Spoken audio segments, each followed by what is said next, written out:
সুপ্রিয় দর্শক, আসসালামু আলাইকুম। আপনাদের সবাইকে স্বাগত জানাচ্ছি। এখনকার আলোচনা আপনাদের সঙ্গে আছি আমি সিরাজুল ইসলাম। দর্শক, মধ্যপ্রাচ্যের পরিস্থিতি প্রতি মুহূর্তে বদলে যাচ্ছে। ওপাশে ইরানের সামরিক বাহিনীর মুখপাত্র ব্রিগেডিয়ার জেনারেল শেকারচি তিনি বলেছেন, মধ্যপ্রাচ্যে গত 50 বছর ধরে আমেরিকা যে শক্তি সঞ্চয় করেছিল, যে শক্তি গড়ে তুলেছিল, ইরান তা ধ্বংস করে দিয়েছে। এদিকে খুবই গুরুত্বপূর্ণ খবর হচ্ছে, জর্দানের কিং ফয়সাল বিমান ঘাঁটিতে আমেরিকার F-15 জঙ্গি বিমানের হ্যাঙ্গারে হামলার পর পুরো বিমান ঘাঁটি খালি করেছে। এপাশে মুওয়াফাক আল সালতি বিমান ঘাঁটি কিন্তু প্রায় অচল, অকার্যকর হয়ে গেছে। সেখানে এই বিমান ঘাঁটি ব্যবহারের মতো আর উপযুক্ত নেই প্রায়। এদিকে ইসরায়েলের বেন গুরিয়ন বিমানবন্দরে আমেরিকা রিফুয়েলিং ট্যাঙ্কার দিয়ে ভরে ফেলেছে। আর যদি একটি রিফুয়েলিং ট্যাঙ্কার বিমান আনা হয়, তাহলে ইসরায়েলের পক্ষে সেখানে প্রতিদিনকার যে নিয়মিত ফ্লাইট সেগুলো পরিচালনা করা সম্ভব হবে না। প্রশ্ন হচ্ছে, আমেরিকা কেন ইসরায়েলে এত বেশি রিফুয়েলিং ট্যাঙ্কার জড়ো করছে? তাহলে বড় কিছু হতে যাচ্ছে কিনা মধ্যপ্রাচ্যে? যদি এই বড় কিছু হয়, তাহলে ইরান কি করবে? ইরানের প্রস্তুতি কেমন? ইরান বলছে, মার্কিন যে কোনো আগ্রাসন মোকাবেলার জন্য তারা সম্পূর্ণভাবে প্রস্তুত এবং কোনো রকমের ছাড় দেবে না ইরানের পক্ষ থেকে। এপাশে মার্কিন পররাষ্ট্রমন্ত্রী মার্কো রুবিও তিনি অনেকটা এক হাতে লাঠি আর এক হাতে কলা দেখিয়েছেন। তিনি বলেছেন, আমরা কূটনৈতিক উপায়ে সমস্যার সমাধান করতে সবচেয়ে বেশি পছন্দ করি, তবে হামলা অব্যাহত থাকবে। হামলাও চালাবে, আবার ইরানের সাথে কূটনৈতিক আলাপও চালাতে চাই। ঘটনা যখন এমন, তখন ঘটেছে আর এক বিপজ্জনক ঘটনা। পাকিস্তান ইয়েমেনের হুতি সমর্থিত সরকারকে হুঁশিয়ারি উচ্চারণ করে বলেছে, ইয়েমেনের হুতি সমর্থিত সরকার বা তাদের সামরিক বাহিনী যদি সৌদি আরবের সাথে বাণিজ্য করা কোনো জাহাজের উপর হামলা চালায়, তাহলে পাল্টা ব্যবস্থা নেবে পাকিস্তান। তাহলে কি পাকিস্তান সত্যি সত্যিই মধ্যপ্রাচ্যের এই সংকটে জড়িয়ে যাচ্ছে? পরিস্থিতি তখন কি হবে? ইরানের সাথে পাকিস্তানের সম্পর্ক তাহলে কোথায় গিয়ে দাঁড়াবে? মধ্যপ্রাচ্যের নতুন সমীকরণ কি হবে? এবং এই যে মধ্যপ্রাচ্যকে কেন্দ্র করে যে পরিস্থিতির সৃষ্টি হতে যাচ্ছিল, সেগুলো কি হবে? সুপ্রিয় দর্শক, এই বিষয়গুলো নিয়ে আমি বিস্তারিত আলোচনা করব আপনাদের সাথে। আশা করি শেষ পর্যন্ত সঙ্গে থাকবেন। আর এই সমস্ত বিষয়ে খুবই গুরুত্বপূর্ণ বিশ্লেষণ থাকবে। আশা করি আপনাদের ভালো লাগবে। আর ভিডিও যদি ভালো লাগে, তাহলে শেষ পর্যন্ত সাথে থাকবেন এবং লাইক, কমেন্ট, শেয়ার করে এবং চ্যানেলটি সাবস্ক্রাইব করে আমাদের পাশেই থাকবেন। দর্শক, যেখান থেকে শুরু করতে চাই সেটি হচ্ছে জর্দানের কিং ফয়সাল বিমানবন্দর, বিমান ঘাঁটি মূলত সামরিক উদ্দেশ্যে ব্যবহার করা হয়। এই কিং ফয়সাল বিমান ঘাঁটিতে গত রাতে ইরান যে হামলা চালিয়েছে, সেই হামলায় আমেরিকার একটি F-15 জঙ্গি বিমানের হ্যাঙ্গার পুরোপুরি ধ্বংস হয়ে গেছে।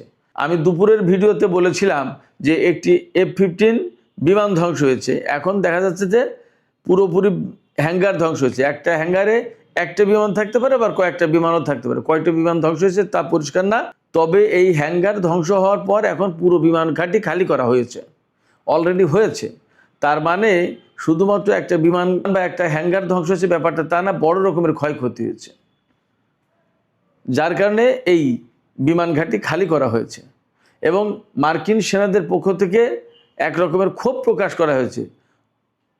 জর্দানের যে সমস্ত বিমান ঘাঁটিতে তাদেরকে রাখা হয়েছে, সে সমস্ত বিমান ঘাঁটি স্ট্যান্ডার্ড না, মানে দেয়ালগুলো, বিল্ডিংগুলোর দেয়ালগুলো ভালো কংক্রিটে তৈরি না এবং ইরানি ক্ষেপণাস্ত্রের আঘাতে মোটেই টিকতে পারছে না সেগুলো। এপাশে জর্দানের মুওয়াফাক আল সালতি যে বিমান ঘাঁটি, সে বিমান ঘাঁটি কিন্তু ইরানের গত কয়েকদিনের দফায় দফায় হামলায় প্রায় অকার্যকর, অচল হয়ে পড়েছে। সে বিমান ঘাঁটি ব্যবহারের আর কোনো খুব একটা সুযোগ নেই। ইরান কিন্তু এই কথাই বলে আসছিল যে আর 2-1 দিন যদি হামলা চালানো যায় ঠিকমতো, তাহলে মধ্যপ্রাচ্যের সমস্ত বিমান ঘাঁটি, বিশেষ করে জর্দানের সমস্ত বিমান ঘাঁটি একদম পুরোটা অচল হয়ে যাবে। এপাশে কুয়েতে গত রাতের হামলায় আরও একটা দূরপাল্লার রাডার সিস্টেম ধ্বংস হয়েছে। ইরানের পক্ষ থেকে বলা হচ্ছে যে মধ্যপ্রাচ্যে আমেরিকার যে সমস্ত ঘাঁটি আছে, সে সমস্ত ঘাঁটিতে গত কিছুদিনের হামলায়, বিশেষ করে এই 11 দিনের হামলায় একেবারে বেশিরভাগ radar system, early warning system, electronic jamming system, electronic warfare system, তারপরে আদার অনেক কিছু সিস্টেম ধ্বংস করা হয়েছে, যার কারণে মধ্যপ্রাচ্যে আমেরিকার যে চোখ, এইগুলো, এই রাডার, এই সমস্ত সিস্টেমগুলো চোখ ছিল, এগুলোতে দিয়ে দেখতো কে ক্ষেপণাস্ত্র মারছে, কে বিমান উড়াচ্ছে, কে ড্রোন হামলা চালাচ্ছে, কোথায় কি, কে কি তৎপরতা চালাচ্ছে, সমস্ত সব কিছু নজরদারি করতো, দেখতো।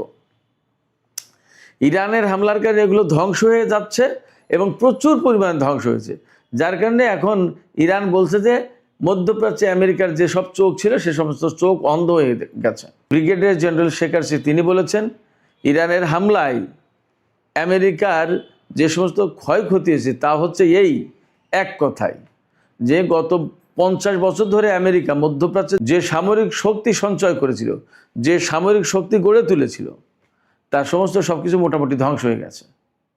এখন ইরান যে লক্ষ্য নিয়ে কাজ করছে মূলত এখন, সেটা হচ্ছে যে মধ্যপ্রাচ্য থেকে মার্কিন সামরিক ঘাঁটি সব ধ্বংস করে দিয়ে মার্কিন সামরিক বাহিনীকে এখান থেকে বিতাড়িত করে দেবে, এইটা হলো তাদের টার্গেট। এবং ইরান এই টার্গেট নিয়ে যে যুদ্ধ করছে বা হামলা চালাচ্ছে আমেরিকার বিরুদ্ধে বা আমেরিকার ঘাঁটিগুলোতে, আমেরিকা এটা মোটামুটি বুঝে গেছে। এবং ইরান কিন্তু এই কয়েকদিন আমি কয়েকবারই বলেছি যে এই ইরাক থেকে শুরু করে ওমান পর্যন্ত এই উপসাগরীয় অঞ্চলে যে দেশ আছে, ইরাক, কুয়েত, বাহরাইন, সৌদি আরব, কাতার, সংযুক্ত আরব আমিরাত, ওমান, সৌদি আরব আর ওপাশে জর্দান, এই যে মুসলিম কান্ট্রিগুলো, এইগুলো থেকে আস্তে আস্তে আস্তে আস্তে তাড়িয়ে একটা একটা করে তাড়িয়ে একদম গুটিয়ে একদম জর্দানে নিয়ে গেছে। জর্দান থেকে এবার ইসরায়েলে নিয়ে যাবে। এরপরে যাবে কোথায়? যুদ্ধের ভেতরে যদি এখনই বা আগামী 1 মাসের ভিতরে বা কিছুদিনের ভেতরে যদি যুদ্ধ বিরতি না হয়, তাহলে ইরান একের পর এক হামলা চালাতেই থাকবে। কারণ এই অঞ্চলে তো মার্কিন ঘাঁটিগুলোই ইরানের লক্ষ্যবস্তু। অতএব যখন ঘাঁটি সব শেষ হয়ে যাবে তখন মার্কিন সেনারা থাকবে কোথায়? মার্কিন বিমান রাখার জায়গা থাকবে না, হ্যাঙ্গার থাকবে না, তাহলে রাখবে কোথায়? অতএব এই সমস্ত ঘাঁটিতে যখন থাকতে পারবে না তখন কিন্তু আমেরিকাকে চলে যেতেই হবে। ফাইনালি যখন ইসরায়েলের ভেতরে গিয়ে অবস্থান নেবে, ইসরায়েল কয়টা বিমান রাখবে? তার নিজেরই তো বিমান আছে, তার নিজেরই সামরিক সরঞ্জাম, সেনা, ট্যাঙ্ক ইত্যাদি ইত্যাদি সামরিক সরঞ্জাম সমস্ত সব কিছু আছে। এর ভেতরে আমেরিকা যা, সেগুলো রাখবে কোথায়? অতএব আমেরিকার সামনে আসলেই ভয়ঙ্কর বড় রকমের বিপদ আসছে যদি যুদ্ধ অব্যাহত থাকে। কিন্তু এর ভেতরে মার্কিন পররাষ্ট্রমন্ত্রী বলছেন যে আমরা এই মুহূর্তে ইরানের সাথে সংকট সমাধানের ব্যাপারে কূটনীতিকেই তো ভালোবাসি, আমরা এটাই প্রিফার করি, আমরা এটাই চাই যে কূটনৈতিক উদ্যোগের মাধ্যমে সমস্যার সমাধান হোক, তবে ইরানের উপর হামলা বন্ধ হবে না। তো ইরানের উপর হামলা বন্ধ হবে না, তোমরা হামলাও করবা, আবার ইরানের ভালোবাসাও চাইবা, আবার ইরানের কাছ থেকে কূটনৈতিক তৎপরতার মাধ্যমে সমস্যার সমাধানও চাইবা। এটা কি হয় নাকি? এটা কি পাগল নাকি ইরান? সম্ভবত এই দিকে যাবে না। আমেরিকা যখন আগে যুদ্ধ করেছে, আলোচনার ভেতরেই যুদ্ধ শুরু করলো। 28শে ফেব্রুয়ারির কথা বলছি। দুই পক্ষের ভেতরে চুক্তি হলো, ইসলামাবাদ সমঝোতা স্মারক সই হলো, এরপরে আবার নতুন করে যুদ্ধ শুরু করলো সেই আমেরিকায়।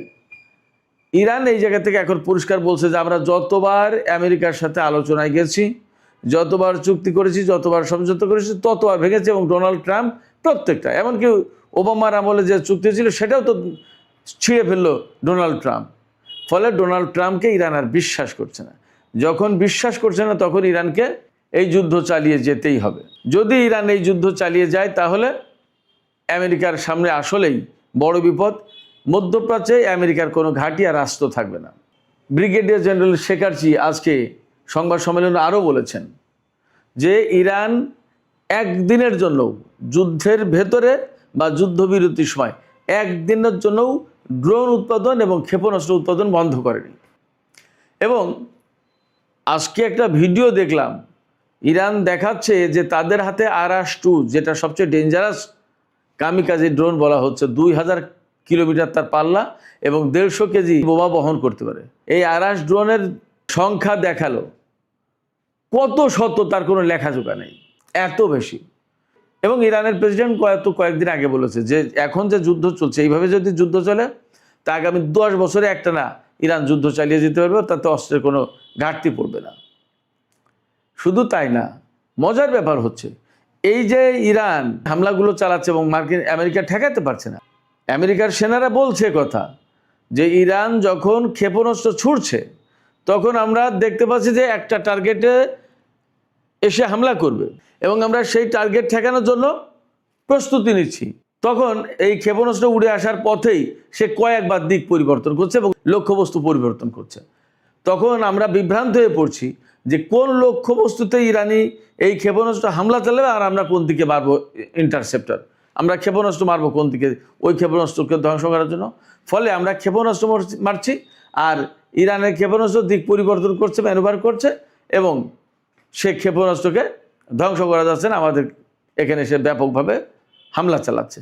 এক ভয়ঙ্কর বিপদ আছে, খোদ আমেরিকার সেনারা বলছে।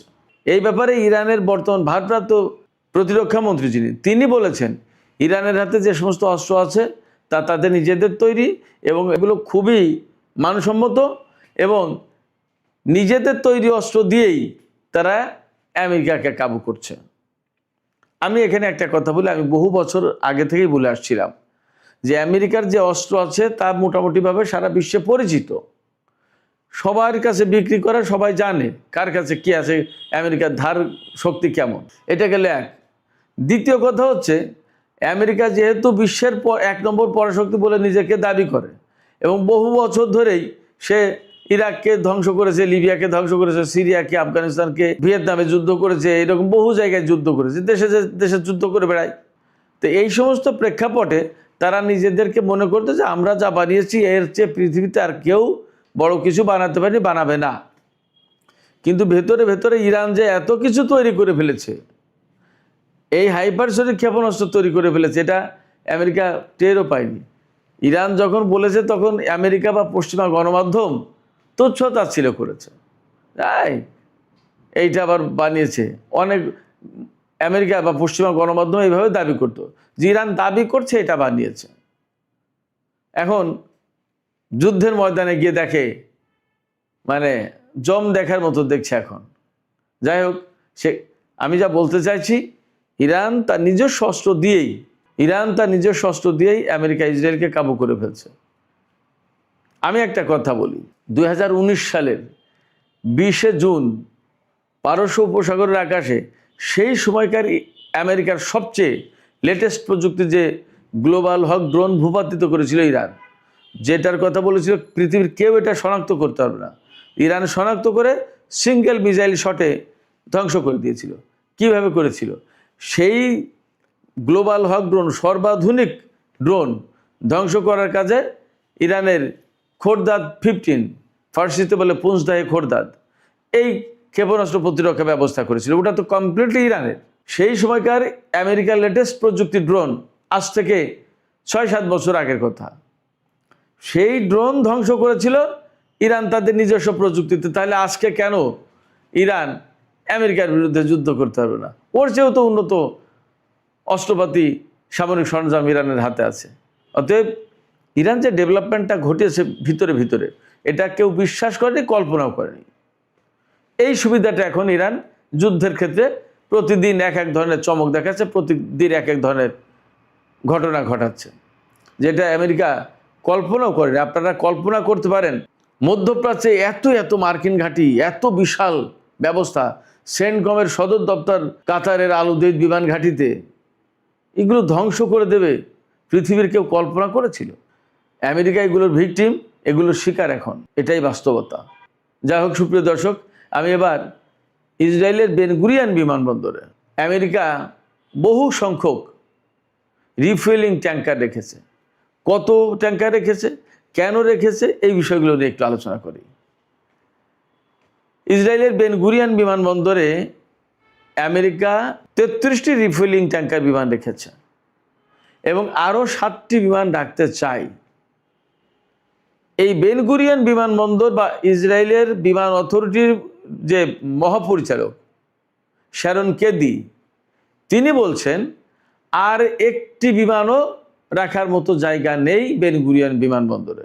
যদি আর একটি বিমান রিফুয়েলিং ট্যাঙ্কার বিমান রাখা হয় তাহলে প্রতিদিন অন্তত 30টি ফ্লাইট বাতিল করতে হবে। একটা বিমান রাখলে 30টি ফ্লাইট বাতিল করতে হবে, তার মানে প্রতিদিন 5,000 টিকিট ক্যান্সেল, বাতিল হবে।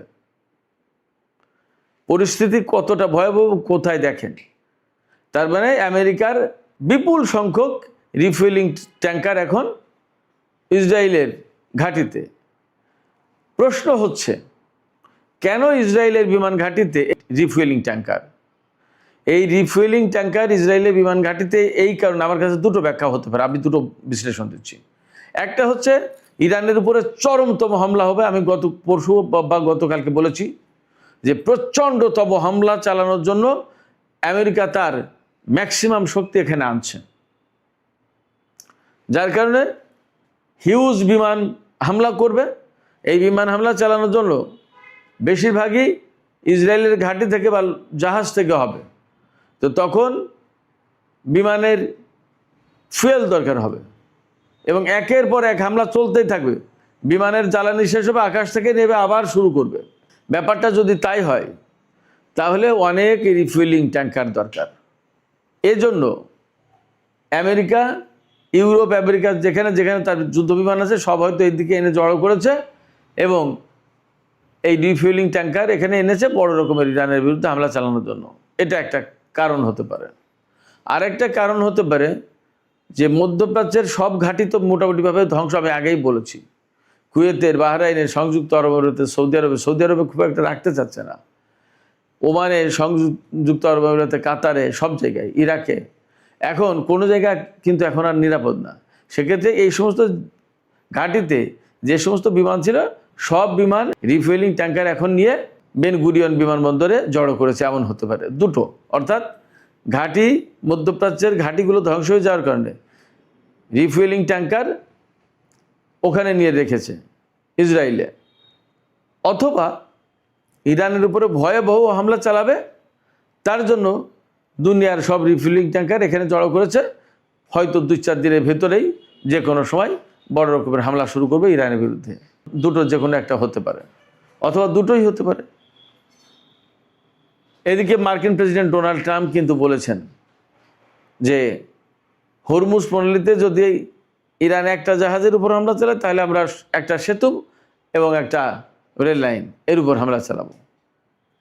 তার মানে দাঁড়াচ্ছে আমেরিকার পক্ষ থেকে কিন্তু এমন নেই যে ঠিক আছে ভাই সমস্ত সব কিছু বাদ দাও, আমরা মীমাংসা আসি, আমাদের যে চুক্তি হয়েছিল সেই চুক্তি আমরা আবার শুরু করি, এমনটা না। তারা দুটোই, অর্থাৎ ওই তলারটাও খাচ্ছে, গাছেরটাও খাচ্ছে।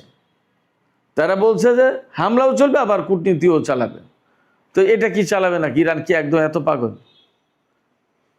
ইরান একথা বলেছে, ইরান তো এতটা দুর্বল অবস্থায় যায়নি বা তারা জ্ঞান বুদ্ধিহীন হয়ে পড়েনি যে আমেরিকার এই হুমকি এবং কূটনীতি এই দুটো একসাথে চালাতে দেবে ইরান, এমনটা মনে হয় করতে দেবে না।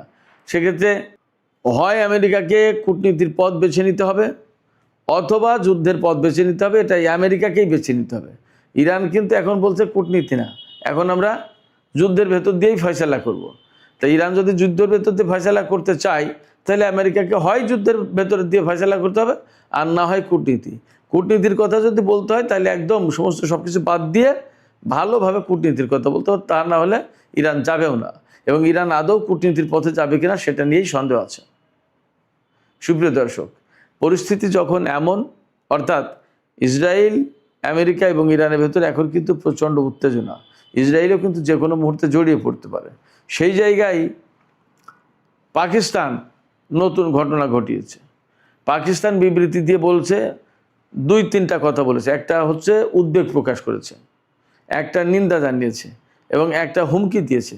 উদ্বেগ প্রকাশ করেছে কি, যে সৌদি আরবকে এই যুদ্ধের ভেতরে টেনে নেওয়ার চেষ্টা করা হচ্ছে, এটা অত্যন্ত উদ্বেগজনক। আর নিন্দা হচ্ছে যে বাব আল মানদেব প্রণালী যে বন্ধ করে দিয়েছে ইয়েমেনের হুতি সমর্থিত সরকার বা সেনাবাহিনী, এটার নিন্দা জানিয়েছে। আর হুমকি দিয়েছে বাব আল মানদেব প্রণালী দিয়ে যে পাকিস্তানের জাহাজ চলাচল করে এটা যদি টার্গেট করে সৌদি আরবে যায়, সৌদি আরবের সাথে ব্যবসা করে, এই ব্যবসা বাণিজ্যের জাহাজ যদি হুতিরা টার্গেট করে তাহলে পাকিস্তানও হুতিদের বিরুদ্ধে ব্যবস্থা নেবে। এই 3টা কথা। এরপরে কমন একটা বক্তব্য দিয়েছে যে সৌদি আরবের স্বাধীনতা, সার্বভৌমত্ব, নিরাপত্তা, ভৌগোলিক অখণ্ডতা, তার স্বার্থ, এটা পাকিস্তানের দেখার দায়িত্ব রয়েছে। ফলে কেউ যদি সৌদি আরবকে যুদ্ধে জড়িয়ে দেয় তাহলে পাকিস্তান এই অনুযায়ী ব্যবস্থা দিতে বাধ্য। তার মানে হচ্ছে সৌদি আরব এবং ইয়েমেনের ভেতরে যদি এখন যুদ্ধ লাগে তাহলে পাকিস্তান যুদ্ধে জড়িয়ে যাবে, মোটামুটি সেই বার্তাই পাকিস্তানের পক্ষ থেকে দেওয়া হয়েছে। সৌদি আরব এবং পাকিস্তানের ভেতরে বছরে 480 কোটি থেকে 500 কোটি ডলারের ব্যবসা বাণিজ্য হয়। এর ভেতরে প্রায় 415 কোটি ডলারের পণ্য সৌদি আরব থেকে আমদানি করে পাকিস্তান, আর বাকিটা পাকিস্তান সৌদি আরবে পাঠায়। এর মধ্যে 2.9 অর্থাৎ 290 কোটি থেকে 300 ডলারের তেল এবং তেলজাত পণ্য আমদানি করে সৌদি আরব থেকে পাকিস্তান। সেই হিসেবে গড়ে দেখা যায় পাকিস্তান প্রতিদিন সৌদি আরব থেকে 50 থেকে 60 হাজার ব্যারেল তেল আমদানি করে। এটা কিন্তু একদম কম না। সৌদি আরব যদি পাকিস্তানে তেল পাঠাতে না পারে অথবা সৌদি আরবের কাছ থেকে যদি পাকিস্তান তেল কিনতে না পারে, হুতি সমর্থিত সামরিক বাহিনী যদি বাব-আল মানদেব প্রণালীতে বাধা দেয়, তাহলে এইখানে বলছে পাকিস্তান যে তারা প্রয়োজনীয় ব্যবস্থা নেবে হুতিদের বিরুদ্ধে। তার মানে কি যুদ্ধে জড়িয়ে যাবে। অথবা যদি সৌদি আরব এই মধ্যপ্রাচ্যের ক্রাইসিসে যদি যুদ্ধে জড়িয়ে যায় তাহলে পাকিস্তান তার পক্ষে জড়াতে বাধ্য চুক্তি অনুযায়ী। আসলে বাস্তবতায় কি হবে, বাস্তবে কি হবে সেটা দেখার অপেক্ষা। কিন্তু পাকিস্তান যদি এইভাবে জড়িয়ে যায় তাহলে কি দাঁড়াবে? তাহলে একদম সহজ যে কথা সেটা হচ্ছে ভয়াবহ ভ্রাতৃঘাতী যুদ্ধ শুরু হবে। ইরান আলটিমেটলি পাকিস্তানের বিরুদ্ধে তখন যুদ্ধ করতে বাধ্য হবে যদি পাকিস্তান যুদ্ধ করে। তখন এতদিন যে সহযোগিতার সম্পর্ক গড়ে উঠেছিল, বিশেষ করে এই যুদ্ধকে কেন্দ্র করে পাকিস্তানের সাথে যে ইরানের ঘনিষ্ঠতা হলো, ইরানের প্রেসিডেন্ট পাকিস্তান সফর করলো, পাকিস্তানের প্রধানমন্ত্রী, সেনা প্রধান থেকে শুরু করে কত কত মানুষ ইরান সফর করলো, বাণিজ্যিক লেনদেন হচ্ছে, সীমান্ত খুলে দিচ্ছে, রেল লাইন প্রতিষ্ঠা হচ্ছে, আরও অনেক কিছু। সেই জায়গায় এখন পাকিস্তান যদি জড়িয়ে যায় তাহলে ইরানের জন্য সেটা ভয়ঙ্কর একটা বিপদের কারণ, সংকটের কারণ। কি করে ইরান তার প্রতিবেশী পাকিস্তানের সাথে যুদ্ধ করবে? সুপ্রিয় দর্শক, এখনকার আলোচনা এখানে শেষ করতে চাই। আলোচনা শেষের আগে আপনাদের কাছে প্রশ্ন করি, আপনারা কি ভাবছেন? ইসরায়েলের বেন গুরিয়ন বিমানবন্দরে আমেরিকা যে 33টি রিফুয়েলিং ট্যাঙ্কার অর্থাৎ জ্বালানি বিমান রেখেছে, জ্বালানি সরবরাহ করার বিমান রেখেছে, আরও 7টি বিমান আনতে চায়। এই যে এত এত জ্বালানি ট্যাঙ্কার বিমান ইসরায়েলে জড়ো করা হচ্ছে, এটা কি ইরানের বিরুদ্ধে হামলার জন্য, নাকি ইরানের হামলায় বিভিন্ন ঘাঁটিতে টিকতে না পেরে এই সমস্ত বিমান ইসরায়েলের এই বেন গুরিয়ন বিমানবন্দরে আনা হচ্ছে? আসলে কি আপনাদের মতামত কি? সর্বোপরি মধ্যপ্রাচ্য কি আসলে ভয়াবহ একটা যুদ্ধের মুখোমুখি কিনা? আপনাদের মতামত জানিয়ে কমেন্টে লিখতে পারেন। আর ভিডিও ভালো লাগলে লাইক, কমেন্ট, শেয়ার করবেন এবং চ্যানেলটি সাবস্ক্রাইব করে সাথেই থাকবেন। দর্শক, আপনাদের সবাইকে অনেক অনেক ধন্যবাদ। আল্লাহ হাফেজ।